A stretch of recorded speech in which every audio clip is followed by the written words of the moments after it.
7 নম্বর প্রশ্ন করেছেন শেখ, বর্তমানে অমুসলিম মহিলারা শাড়ির সাথে যে ধরনের ছোট ব্লাউজ পরিধান করে সেগুলি তৈরি করে টাকা ইনকাম করা কি হালাল? হালাল উপার্জন হবে?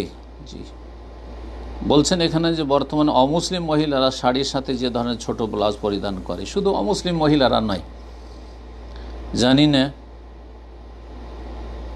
আমি যতটা জানি আজকাল মুসলিমরা অমুসলিম এক শ্রেণীর মুসলিমরা অমুসলিমদের চাইতে পিছিয়ে নেই। যেমন অমুসলিমদের শাড়ি পরা, তেমনই মুসলিম নারীদের শাড়ি পরা।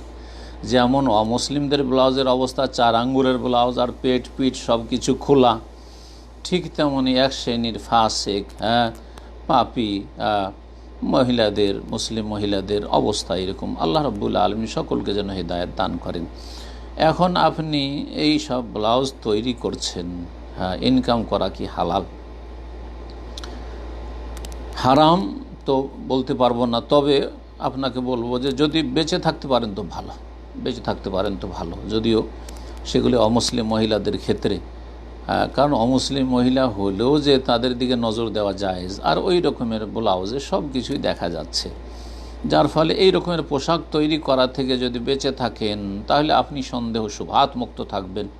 আল্লাহ রাব্বুল আলামিন যেন পাক পবিত্র রুজি ভক্ষণের তৌফিক দান করেন এবং পাক পবিত্র হালাল রুজিতে আমাদের সকলের বরকত দান করেন।